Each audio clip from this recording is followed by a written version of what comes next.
Hey everyone, we are live, probably, we think. Yay! Welcome to the Long Expected Podcast. I am AJ. I'm Robin. Robin's drinking her tea. She just took a sip, so yes. I have great timing on that. I also have tea. Hang on, I'll grab it.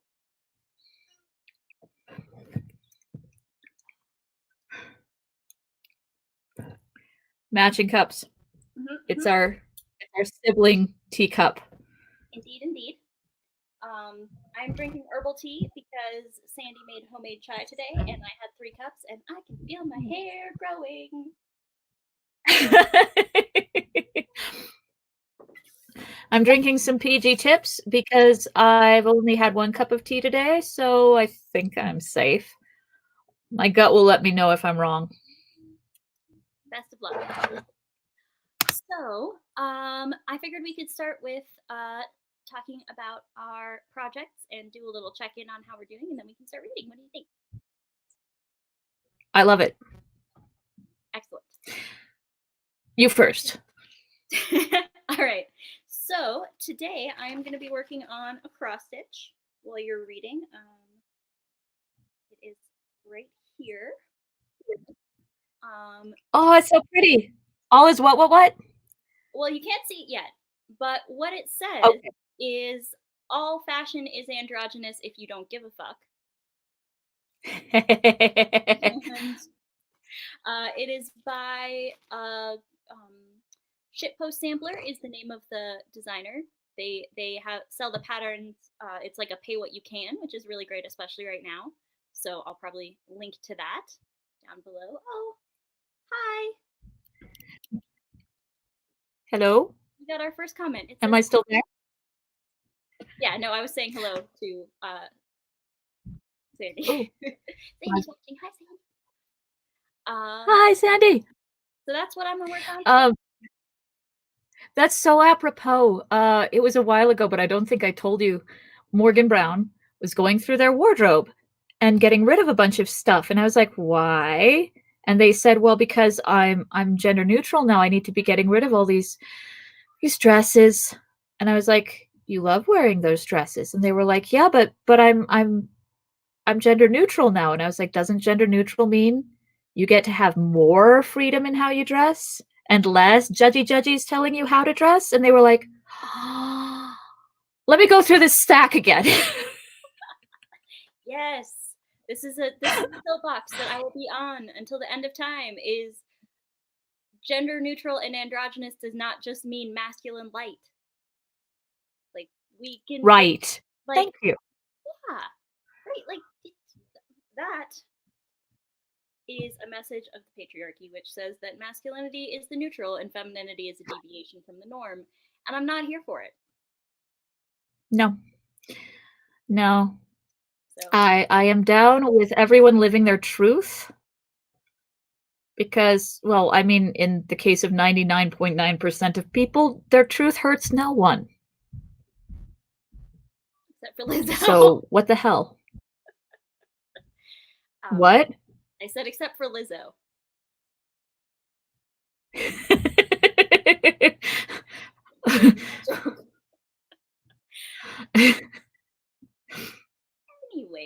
Anyway. What I'm going to work on today is, yes? What? Can man come and make some s'mores? No, not right now. Your dad and I are both busy. But you can play in the fort, or you can do stuff downstairs. Why can't Morgan Law just make the s'mores? I'm trying to live stream. No s'mores. You'll have to wait. Can Morgan watch? No, go away. I swear I'm not a cruel parent. That kid has already had like 4 doses of s'mores today because the fire's been going because it's cold out. You were a cruel parent. I was just laughing. I'm trying to live stream. And he's like, I gives a fuck. What will I be working on? Well, I did some time to think about it because I feel like the right? gonna work on is your lunch. I'm going to work on my lunch. It's lunch. Do us all a favor. I have learned this from conference calls at work. Mute your mic while you're chewing. Okay. I can do that. There is a mute button. I see it. All right. Before we get started, also, I want to show you. So I was like, I can read on my Kindle, but that's kind of boring. I wonder if we have any other copies of Lord of the Rings in the house. In that house? Yeah. Yeah. So I might have a few. That, yes. And when I say me, those are Sandy's copies. That's what I thought. My copies have not been unpacked yet. Right. But I have 2 more? We're not short on Tolkien's, what I'm saying. So right. I have Dad's old single volume, and I have. I know, right? Careful, if he watches this, he might want it back. Shh, everybody, don't tell him. And I've got this copy, which was my replacement for this copy that fell so completely apart. I now keep it in my collage stuff so that I can like use it for decoupage and such. And and at a couple years ago at Mile High Con, I got that copy from the 70s. I think it's in your stack too, where the 3 paintings that line up, and it's super Art Deco-y. This box set? No, that's not what I'm talking about. Okay, well then it's not that, because this Okay. is the one that was in that stack. Weird. Well, it And might be this. Like this? No, it's a lot more colorful. I'll bring it in tomorrow. We are doing this tomorrow, right? Yes. Can we talk about how much I love that cover? Those are gorgeous. I do not have that cover. I wish I did. I feel like this has to be like maybe an Alan Moore cover. Before we start reading, I'm just gonna check. Just for grins. It's not Alan Lee. It looks more like John Howe. Perhaps I was thinking of John Howe. Okay, it's not immediately obvious here, and I feel like we should probably get started reading. So right? I'll find out and let you know. Our credentials for reading Lord of the Rings aloud. We are both Tolkien heads. I have been reading the books to myself every year since 2005. And I, in 2005, read the books out loud with her. It was so much fun. It was so much fun. That's why we're doing it again. But since then, I have not, in fact, done that. So I think the majority of the books I've only been through once. However, chapter 1, A Long Expected Party, I have read 9 times because I keep trying to get started.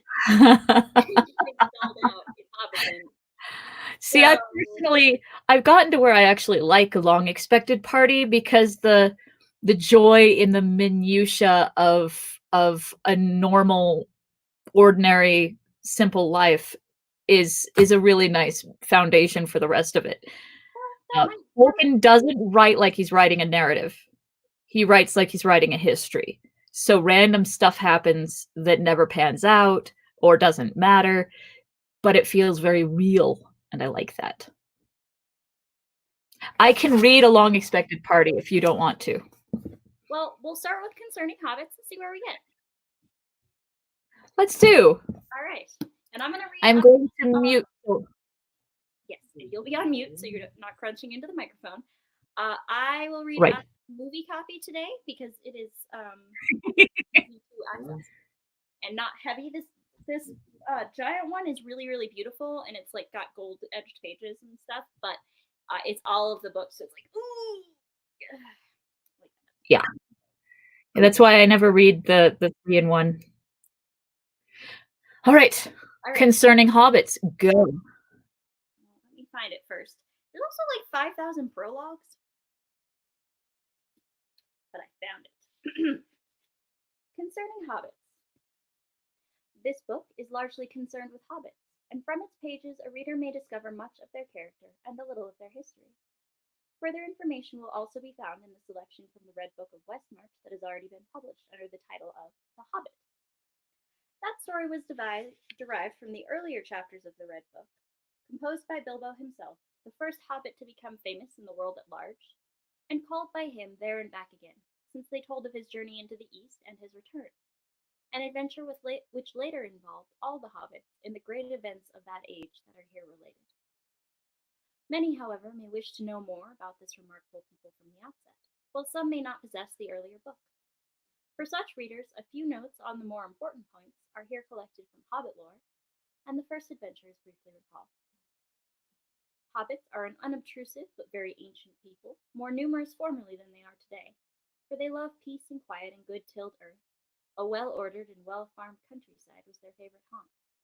They do not and did not understand or like machines more complicated than a forge bellows, a watermill, or a hand loom, though they were skillful with tools. Even in ancient days they were, as a rule, shy of the big folk, as they call us, and now they avoid us with dismay and are becoming hard to find. They are quick of hearing and sharp-eyed, and though they are inclined to be fat and do not hurry unnecessarily, they are nonetheless nimble and deft in their movements. They possessed from the first the art of disappearing swiftly and silently, when large folk whom they do not wish to meet come blundering by, and this art they have developed until to men it may seem magical. But hobbits have never, in fact, studied magic of any kind, and their elusiveness is due solely to a professional skill that heredity and practice and close friendship with the earth have rendered inimitable by bigger and clumsier races. For they are a little people, smaller than dwarves, less stout and stocky, that is, even when not actually much shorter. Their height is variable, ranging between 2 and 4 feet of our measure. They seldom now reach 3 feet, but they have dwindled, they say, and in ancient days they were taller. According to the Red Book, Bandabrastuk (Bullroarer), son of Isengrim II, was 4'5" and able to ride a horse. He was surpassed in all Hobbit records only by 2 famous characters of old, but that curious matter is dealt with in this book. As for the hobbits of the Shire, with whom these tales are concerned, in the days of their peace and prosperity they were a merry folk. They dressed in bright colors, being notably fond of yellow and green, but they seldom wore shoes, since their feet had tough leathery soles and were clad in a thick curling hair, much like the hair of their heads, which was commonly brown. Thus the only little practice among them was shoemaking, but they had long and skillful fingers, and could make many other useful and comely things. Their faces were, as a rule, good-natured rather than beautiful, broad, bright-eyed, red-cheeked, with mouths apt to laughter and to eating and drinking. And laugh they did, and eat, and drink, often and heartily, being fond of simple jests at all times, and of 6 meals a day when they could get them. Mood. They were hospitable, and delighted in parties and in presents, which they gave away freely and eagerly accepted. It is plain indeed that in spite of later estrangement, hobbits are relatives of ours, far nearer to us than elves, or even than dwarves. Of old they spoke the languages of men after their own fashion, and liked and disliked much the same things as men did. But what exactly our relationship is can no longer be discovered. The beginning of hobbits lies far back in the elder days that are now lost and forgotten. Hey, does the Silmarillion include anything about the origin of hobbits? Never mentions them once. Not once. I have a theory. Have I shared with you my theory? I don't know. I don't think so. Lord of the Rings talks extensively about the Entwives vanishing. And I think the Entwives went to the Shire when it was uninhabited. And then when they got lonely, Ilúvatar created Entings for them, but they didn't look like trees. They looked like children. Can't grow beards, run around barefoot, love good tilled earth, which is a very Entwife thing. Like, because the Ents were into forests and the Entwives were into gardens. Mm-hmm. Interesting. I think Ilúvatar created the hobbits so that the Entwives would be happy.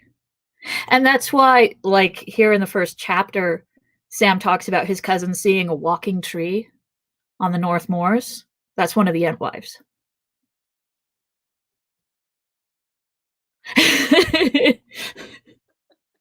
You've connected the dots. All right. I'll accept that as headcanon. Why not? Right. There's a lot of other things about the hobbits that are very childish, like they're sort of permanently the children of the garden. No, I see that for sure, and like the dislike of like machines and industrialization and stuff like that. And the fact that they've been protected for all these centuries by the people around them, prevented from having to face harsh realities. Interesting. That would also explain why they have resistance to the ring. Yes. Because the Ents aren't interested in it either. Exactly. That's... But it's just a headcanon. I like it. I'm taking it. Okay. All right. I'm going to finish chewing. Back to it. Only the elves still preserve any records of that vanished time, and their traditions are concerned almost entirely with their own history, in which men appear seldom and hobbits are not mentioned at all. Let me mute my notifications for my text messages. I didn't realize that was happening. Also, I don't know how.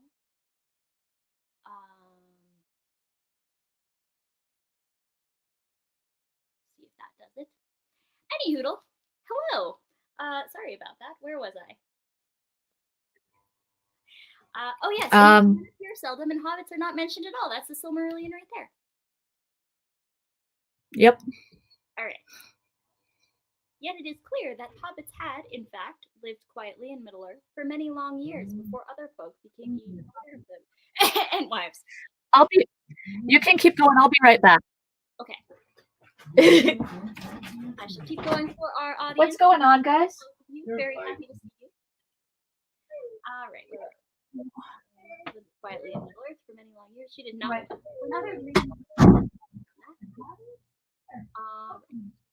And the world being after, all full of strange creatures beyond count, these little people seemed of very little importance. But in the days of Bilbo and of Frodo his heir, they suddenly became, by no wish of their own, both important and renowned, and troubled the counsels of the wise and the great. That's wise with a capital W and great with a capital G. So,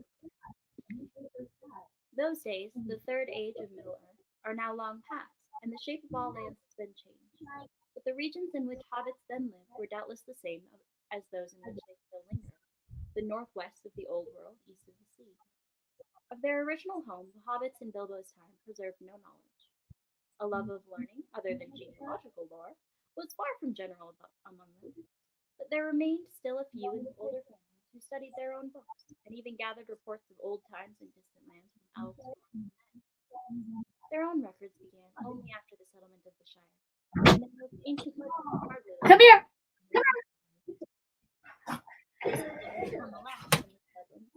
From the evidence of their particular.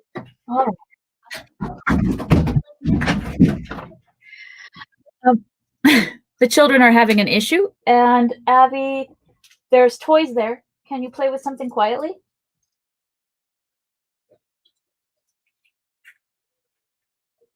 Like the dinosaurs? Sorry, everybody. I'm going to take a sip of tea whilst you are... Abs?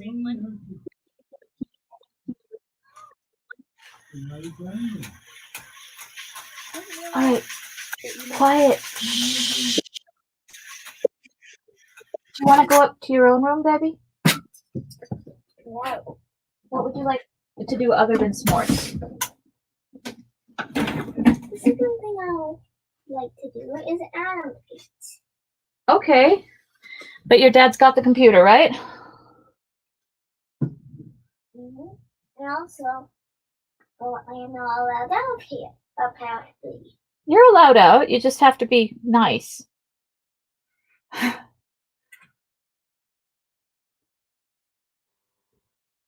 was just giving you a space so that you could take a minute. All right? You may leave when you're ready. Do something kind or nice or not mean. How's that?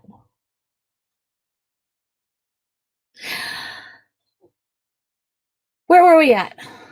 I will find our place. I also have a suggestion, which again involves just muting if you need to like chat or if Abby needs to say anything. Thank you. All right, cool. Where will we? Oh yes, and they gathered reports of old times and distant lands from elves, dwarves, and men. Their own records began only after the settlement of the Shire.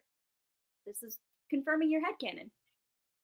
And their most ancient legends in their wandering days. It is clear nonetheless from these legends and from the evidence of their peculiar words and customs that, like many other folks, Hobbits had, in the distant past, moved westward. Their earliest tales seem to glimpse a time when they dwelt in the upper vales of Anduin, beyond the eaves of Greenwood the Great and the Misty Mountains. Between the eaves of Greenwood the Great and the Misty Mountains. Why they later undertook the hard and perilous crossing of the mountains into Eriador is no longer certain.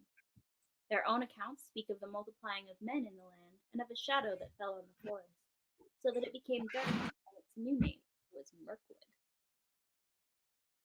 Before the crossing of the mountains, the hobbits had already become divided into three somewhat different breeds: Harfoots, Stoors, and Foulhides. The Harfoots were browner of skin, smaller and shorter, and they were beardless and bootless. Their hands and feet were neat and nimble, and they preferred highlands and hillsides. The Stoors were broader, heavier in build. Their feet and hands were larger, and they preferred flatlands and riversides. The Foulhides were fairer of skin and also of hair, and they were taller and slimmer than the others. They were lovers of trees and of woodland. The Harfoots had much to do with dwarves in ancient times, and long lived in the foothills of the mountains. They moved westward early, and roamed over Eriador as far as Weathertop, while the others were still in the Wilderland. They were the most normal and representative variety of hobbit, and far the most numerous. They were the most inclined to settle in one place, and longest preserved their ancestral habit of living in tunnels and holes. The Stoors lingered long by the banks of the great river Anduin, and were less shy of men. They came west after the Harfoots, and followed the course of the Loudwater southwards, and there many of them long dwelt between Tharbad and the borders of Dunland before they moved north again. What? The Foulhides, the least numerous, were a northerly branch. They were more friendly with elves than the other hobbits were, and had more skill in language and song than in handicraft, and of old they preferred hunting to tilling. They crossed the mountains north of Rivendell and came down the river Horwell. In Eriador they soon mingled with the other kinds that had preceded them, but being somewhat bolder and more adventurous, they were often found as leaders or chieftains among clans of Harfoots or Stoors. Even in Bilbo's time, the strong Foulhidish strain could still be noted among the greater families, such as the Tooks and the Masters of Buckland. In the westlands of Eriador, between the Misty Mountains and the Mountains of Lune, the hobbits found both men and elves. Lune or Luna? What was that? Lune or Luna? Loon. I'm pausing for a second to address this because we talked about it before we started streaming. Because I've had many questions about why I'm going by AJ and if I've changed my name. Because if you know me in real life, you don't know me by a different name. I have not. This is my nom de web. This is the name I go by online. So, in case you're wondering, if I change my name, I will tell people, and not like coincidentally. I don't know if I will. I'm kind of still in the market. Anyways, that's that about that. Why, AJ? Stands for Apple Jacks. This is my favorite cereal.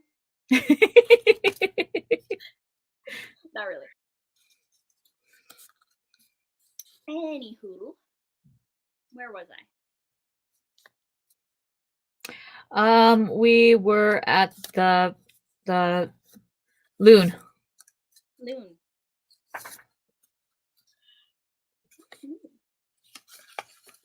There we go.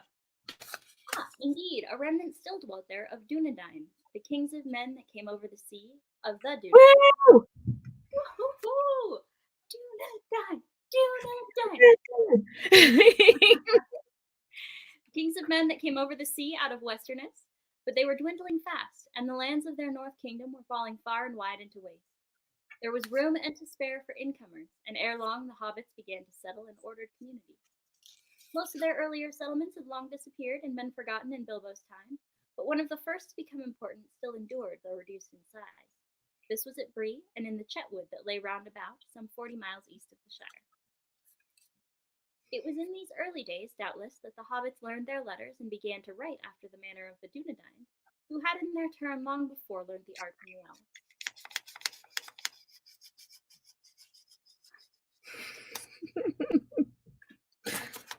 I have more important things to do, but damn it. They're all kind of noisy and large.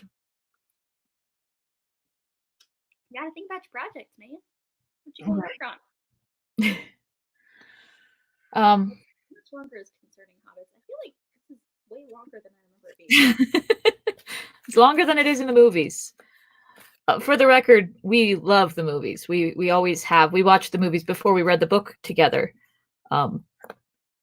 I think that was the reason we did finally get past the long expected party and get into the rest of the story, is because we wanted to see how it would compare with Peter Jackson's vision.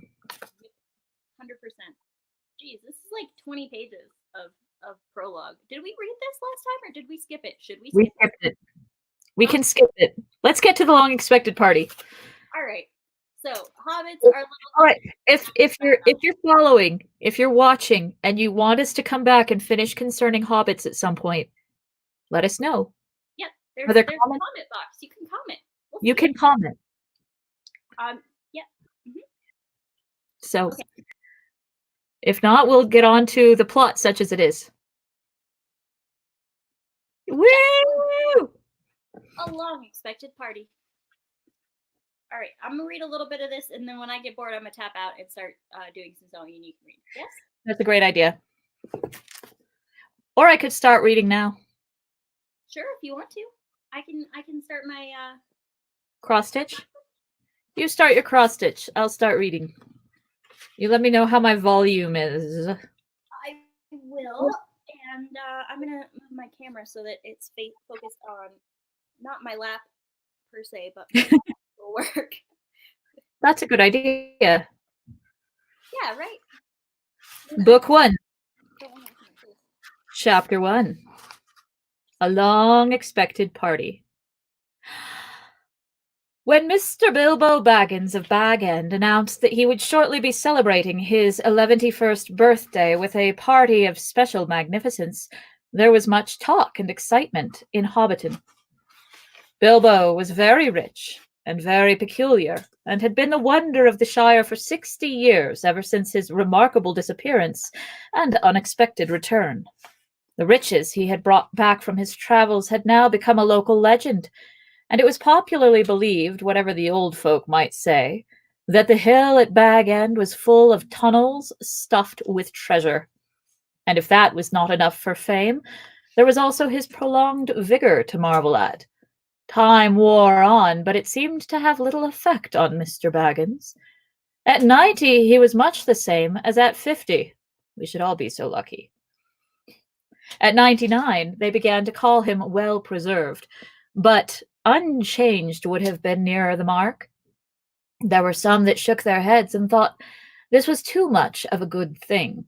It seemed unfair that anyone should possess apparently perpetual youth as well as reputedly inexhaustible wealth. It will have to be paid for, they said. That isn't natural, and trouble will come of it. But so far trouble had not come, and as Mr. Baggins was generous with his money, most people were willing to forgive him his oddities and his good fortune. He remained on visiting terms with his relatives, except, of course, the Sackville Bagginses, and he had many devoted admirers among the hobbits of poor and unimportant families.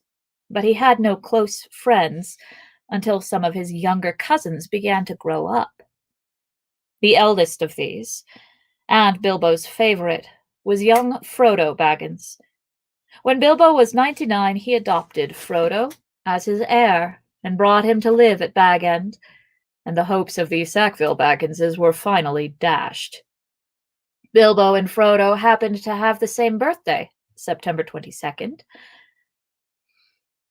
You had better come and live here, Frodo, my lad, said Bilbo one day, and then we can celebrate our birthday parties comfortably together.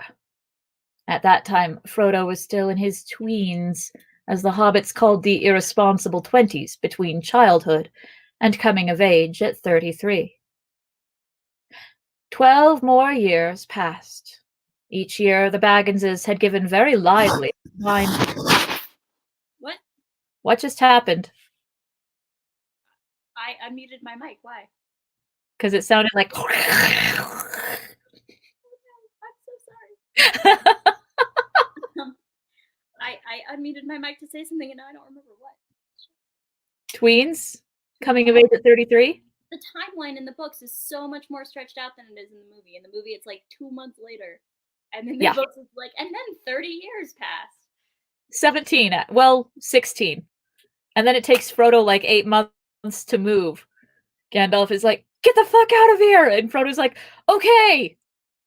First I have to sell my house, and then I have to pack, and then I have to take long walks around the Shire to remind myself how beautiful it is. Yeah, it's... Yep. I will get to that. I was gonna say something topical about like Frodo's social isolating response. Everybody should support each other. Okay, but first I have to get groceries, and then I need to get my nails done. And yeah. Then... Oh, and I've been meaning to get that tattoo. I mute myself again because apparently that goes when I take it off. So just I might be messing with the camera a bit though, trying to get the spot right. I'll let you know if it's distracting. It should be fine. Let's try this. 12 more years passed. Each year the Bagginses had given very lively combined birthday parties at Bag End, but now it was understood that something quite exceptional was being planned for that autumn. Bilbo was going to be 11, a rather curious number, and a very respectable age for a hobbit. The old Took himself had only reached 130. And Frodo was going to be 33, an important number, the date of his coming of age. Tongues began to wag in Hobbiton and Bywater, and a rumor of the coming event traveled all over the Shire. The history and character of Mr. Bilbo Baggins became once again the chief topic of conversation, and the older folk suddenly found their reminiscences in welcome demand. No one had a more attentive audience than old Ham Gamgee, commonly known as the Gaffer. He held forth at the Ivy Bush, a small inn on the Bywater Road, and he spoke with some authority, for he had tended the garden at Bag End for 40 years, and had helped old Holman in the same job before that. Now that he was himself growing old and stiff in the joints, the job was mainly carried on by his youngest son, Sam Gamgee. It occurred to me eventually that that meant that Sam had siblings, and I looked it up, and he has like a lot of siblings. Really? Yeah. Ein Minuten bitte. Ich habe eine kleine Probleme. Oh, these are timelines. I need... There we go. Just messing this all up. Where? Appendix A. It ought to be in here. No, that's Annals of the Kings and Rulers. Where are my... That's the timelines. Brandybuck of Buckland, Baggins of Hobbiton, Took of Great Smiles, Master Samwise. Okay, so...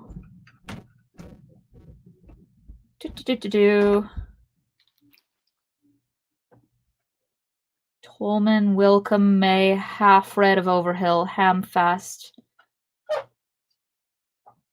Okay, so he's got 5 siblings. Hamson and Half-Red, Daisy, May, and his little sister Marigold. That's a lot of siblings. Right? Yeah. So there you go. Fountain of information. There are many more Gamgees than we knew. There's a ton. Sam and Rosie end up with like 13 children. Well, the Hobbits, one thing the Hobbits did not invent was the condom, so. No rubber trees in the in the that part of the world. Shit. Shire. There we go. Is that the? I thought you were looking for a way more obscure like location. No, I swear it's just chemo brain's a real thing. Every so often I lose a word, and it takes me a while to find it again, if I do. It's frustrating. It's like knowing where you put your shoes and then going back for them and they're just missing, and you're like, I don't even know where to look for these. I mean, I live with a 2-year-old and a dog, so I'm in a constant state of that. But I appear to have a peanut gallery at this time. I see that. Yes.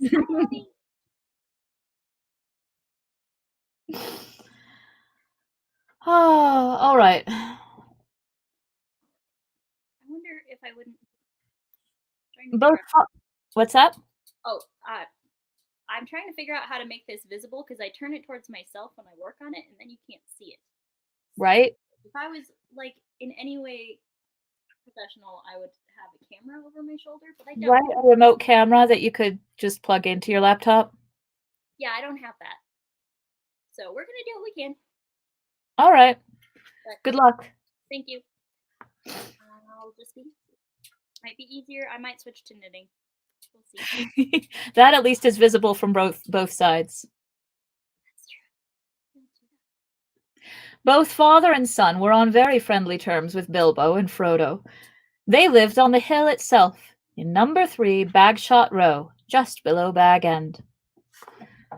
And humans watching, I know my accents are for crap, but I'll try anyway because that's how we roll, and you can make fun of me if you like, but not to my face, okay?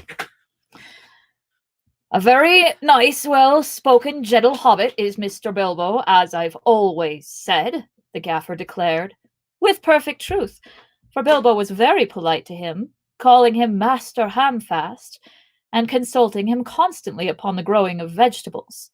In the matter of roots, especially potatoes, the gaffer was recognized as the leading authority by all in the neighborhood, including himself. But what about this Frodo that lives with him? Asked old Noakes of Bywater. Baggins is his name, but he's more than half a brandy-buck, they say. It beats me why any Baggins of Hobbiton should go looking for a wife away there in Buckland, where folks are so queer. Woo! I mean, what? And no wonder they're queer, put in Daddy Two-Foot, the gaffer's next-door neighbor. What's up? I was just gonna say, this is like a new euphemism for being queer. Is I heard that person's from Buckland, if you know what I mean. Yeah, there you go.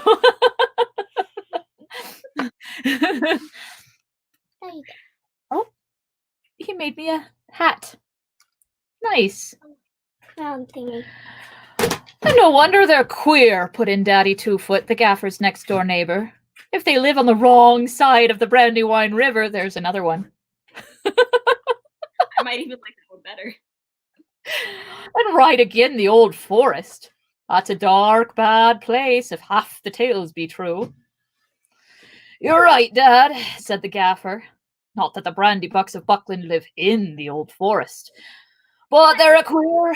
What? Can I also just say that for someone whose name is Daddy Proudfoot, to say that other people are queer is quite presumptuous. He's Daddy Two-Foot. Don't get that your foot's confused. Daddy Two-Foot. That's better.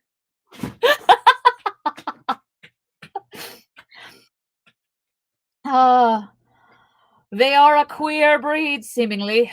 They fool about with boats on that big river, and that isn't natural. Small wonder that trouble came of it, I say. But be that as it may, Mr. Frodo is as nice a young hobbit as you could wish to meet. Very much like Mr. Bilbo, and in more than looks. After all, his father was a Baggins. A decent, respectable hobbit was Mr. Drogo Baggins. There was never much to tell of him. Till he was drowned. Drowned?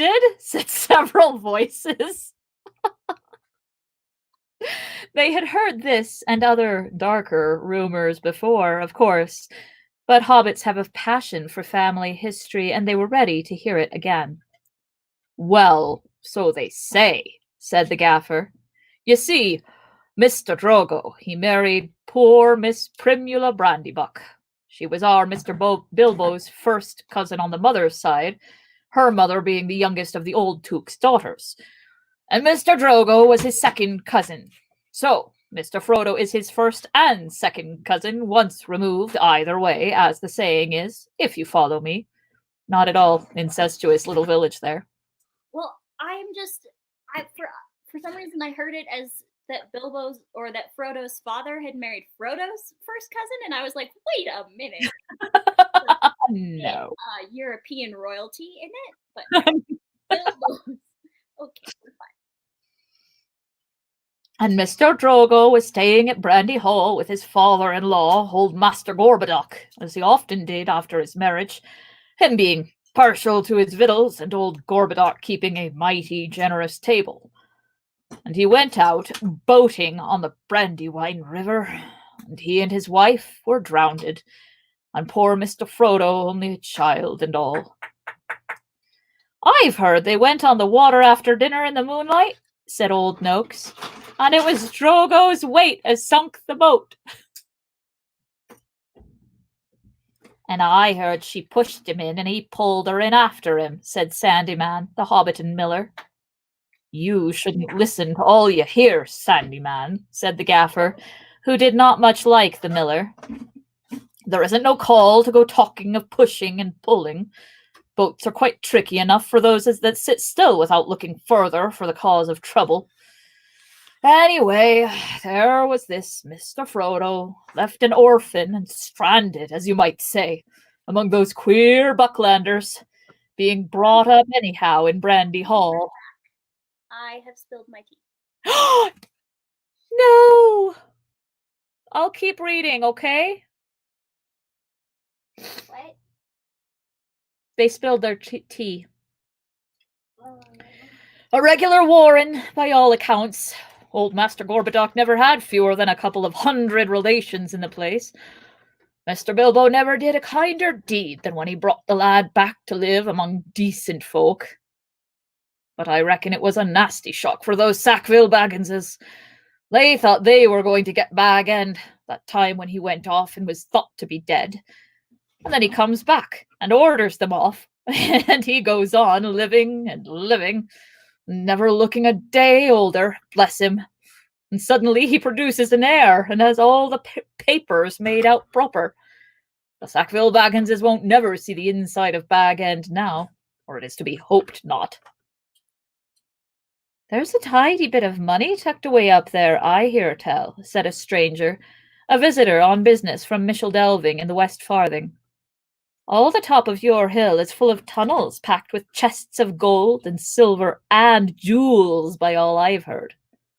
Then you've heard more than I can speak to, answered the gaffer. I know nothing about jewels. Mr. Bilbo is free with his money, and there seems no lack of it, but I know of no tunnel making.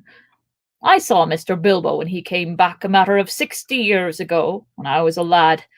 I'd not long come prentice to old Holman, him being my dad's cousin, but he had me up at Bag End helping him to keep folks from trampling and traipsing all over the garden while the sale was on. And in the middle of it all, Mr. Bilbo comes up the hill with a pony and some mighty big bags and a couple of chests. I don't doubt they were mostly full of treasure he had picked up in foreign parts, where there be mountains of gold, they say, but there wasn't enough to fill tunnels. Your tea spill okay? I spilled the whole cup. I kicked it over. But it's okay. I mopped it up. Good choice on my part to drink some red zinger today. So it's you've marked your territory with markings? If my landlord ever watches this, no. It's fine. It's all fine. That spot was there already. Shit. Sorry, darling. Sympathy. Sorry.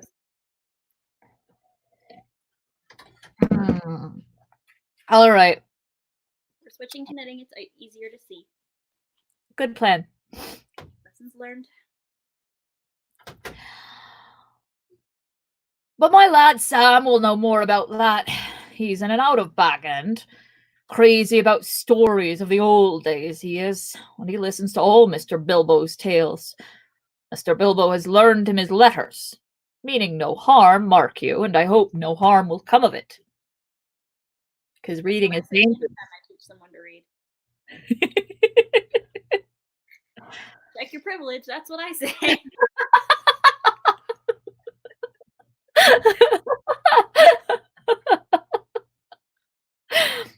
Elves and dragons, I says to him. Cabbages and potatoes are better for me and you. Don't go getting mixed up in the business of your betters, or you'll land in trouble too big for you, I says to him. And I might say it to others, he added, with a look at the stranger and the miller. But the gaffer did not convince his audience. The legend of Bilbo's wealth was now too firmly fixed in the minds of the younger generation of hobbits. Ah, but he's likely enough been adding to what he brought at first, argued the miller, voicing common opinion. He's often away from home, and look at the outlandish folk that visit him. Dwarves coming at night, that old wandering conjurer, Gandalf, and all. Don't You can conjure cheap tricks, man. Right? Wandering conjurer, because Tolkien is a wordsmith. Oh boy, are we gonna start getting those? We are, aren't we? Goldberry, Mary Yellowberry. Don't even start. We all know Boromir bore a horn in his gear, okay? If you're wondering, these are some tongue twisters that Tolkien has kindly written into these books for us. Thanks a lot, Yes. Ronald. He was very much aware of the sound of words. He didn't just cobble them together. He crafted them. You can say what you like, Gaffer, but Bag End's a queer place, and its folk are queerer. And you can say what you like about what you know no more of than you do of boating, Mr. Sandyman, retorted the Gaffer, disliking the miller even more than usual. If that's being queer, then we could do with a bit more queerness in these parts, amen. That's what I've always said. There's some not far away that wouldn't offer a pint of beer to a friend if they lived in a hole with golden walls. But they do things proper at Bag End. Our Sam says that everyone's going to be invited to the party. There's going to be presents, mark you. Presents for all. This very month as is. That very month was September, and as fine as you could ask. A day or two later, a rumor, probably started by the knowledgeable Sam, was spread about that there were going to be fireworks. Fireworks, what is more, such as had not been seen in the Shire for nigh on a century, not indeed since the old Took died. Days passed and the day drew nearer. What? I felt like that implied they had fireworks at his funeral, which, like, all right, Sure. That's kind of a baller move. Very what are they in Guardians of the Galaxy? The Raiders, the Reapers, it's not Reavers. Not Reavers. But you know of what I speak. Fireworks funerals. Yeah. I haven't seen all of Guardians of the Galaxy 2. Oh. I don't know what they're called. But Oh, you should. What stopped you? A general lack of interest in third generation Marvel movies. It's one of the good ones. Good to know. Perhaps when goodness knows I'll have lots of time to catch up on all the things. Days passed and the day drew nearer. An odd-looking wagon laden with odd-looking packages rolled into Hobbiton one evening and toiled up the hill to Bag End. The startled hobbits peered out of lamplit doors to gape at it. It was driven by outlandish folk, singing strange songs. I love it that everyone in Lord of the Rings, while they're traveling, sing. The elves are walking through the woods and singing. The dwarves are driving through the Shire and singing. They have, like, driving songs. I want them. I mean, I, for one, sing when I'm driving a lot. So. Is that not normal? But are they outlandish songs? Or strange songs? Yeah. Dwarves with long beards and deep hoods. A few of them remained at Bag End. At the end of the second week in September, a cart came in through Bywater from the direction of the Brandywine Bridge in broad daylight. An old man was driving it, all alone. He wore a tall, pointed blue hat, a long grey cloak, and a silver scarf. He had a long white beard and bushy eyebrows that stuck out beyond the brim of his hat. Small hobbit children ran after the cart all through Hobbiton and right up to the hill. It had a cargo of fireworks, as they rightly guessed. At Bilbo's front door, the old man began to unload. There were great bundles of fireworks of all sorts and shapes, each labeled with a large red G, and the elf rune, that also means G. That was Gandalf's mark, of course, and the old man was Gandalf, the wizard, whose fame in the Shire was due mainly to his skill with fires, smokes, and lights. His real business was far more difficult and dangerous, but the Shire folk knew nothing about it. To them, he was just one of the attractions of the party. Hence the excitement of the Hobbit children. "Gee for grand!" they shouted, and the old man smiled. They knew him by sight, though he only appeared in Hobbiton occasionally, and never stopped long. But neither they nor any but the oldest of their elders had seen one of his firework displays. They now belonged to the legendary past. When the old man, helped by Bilbo and some dwarves, had finished unloading, Bilbo gave a few pennies away, but not a single squib or cracker was forthcoming, to the disappointment of the onlookers. "Run away now," said Gandalf. "You'll get plenty when the time comes." Then he disappeared inside with Bilbo, and the door was shut. The young hobbits stared at the door in vain for a while, and then made off, feeling that the day of the party would never come. Inside Bag End, Bilbo and Gandalf were sitting at the open window of a small room looking out west onto the garden. The late afternoon was bright and peaceful. The flowers glowed red and golden. Snapdragons and sunflowers and nasturtians trailing all over the turf walls and peeping in at the round windows. He wrote it as nasturtians, and an editor corrected it to nasturtiums because we think of those orange and yellow vine flowers as nasturtiums. We are incorrect. They are nasturtians. That is their Latin name. Nasturtium is the name of some other plant. It's the Latin name of, I can't even remember. It's something totally unrelated, like a cabbage. I'll put it in the description if we have a description, yeah?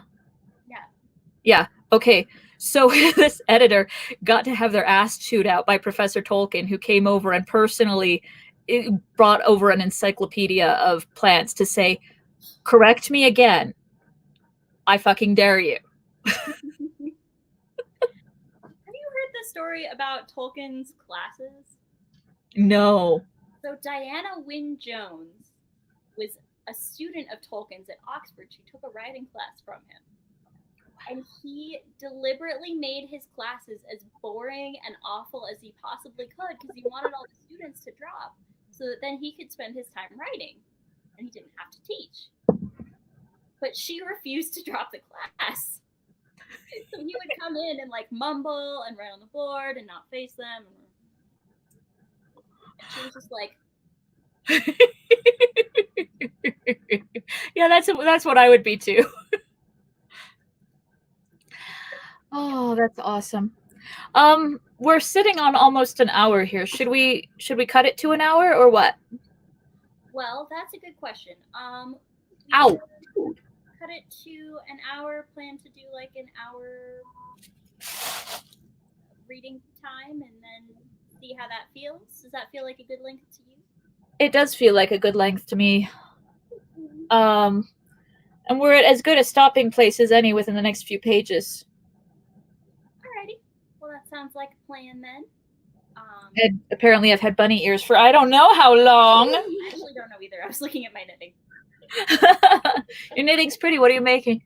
So I am making a pattern that's called the, I don't know if I'm pronouncing it right, so I'm sorry if I mangle it. The Shik-is headband. I'll show you a finished one because I have a finished one. Nice. Where did I put it is the next question. Avi, are you ready to go play with Carmen some more? Kind of. Go see if she's even still here. Oh, that's pretty. What it looks like. Woo! I made these It's new a- bunny ears. See? It's a Mobius strip. Those are awesome bunny ears. Go show them to your cousin, okay? Be nice, all right? I know you guys have to see a lot of each other lately. Excuse me. A couple of things about this pattern that are cool is that the designer is a Native American lady down in New Mexico who patterned the design off of pottery. Oh, nice. She's also giving this pattern away for free right now because it's one that she encourages people to knit one and give one to someone. So just for community, Right. this pattern is free today and tomorrow, I think.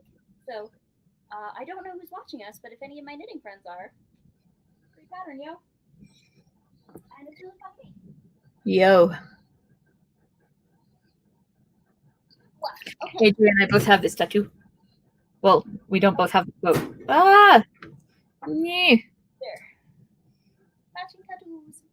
I have the quote, though. Yes. Yes, you do. It is my cancer survivor tattoo. Because I don't believe in ribbons. They are not pretty to me. Anyway. Anyways. So. Yes. Cool. First reading session achieved. Absolutely. Difficulties. Are we going to come back tomorrow then? You're not working till Tuesday is my next work day. So we'll have to figure out what we want to do while I'm working. But True. Could probably come back in the evenings or skip a day. I don't know. well, I work 5 days a week, so it wouldn't be skipping one day. Okay, yeah. Gross. We can absolutely do evenings, mornings, whatever. We'll figure it out. Absolutely. But yeah, same time, same bad time, same bad channel. Hell to the yes. All right. Love it. Thank you for joining us, and we'll see you with some long conversations between Bilbo and Gandalf. Almost as long as the conversations between you and me. But way less. Right? At least it's less monologue-y. And we might even make it to the party, and the party rocks. So I hear that Party Rock is in the house tonight, in fact. everybody's gonna have a really good time. You're gonna make me lose my mind. And on that earworm. Mwah. Mwah. Bye.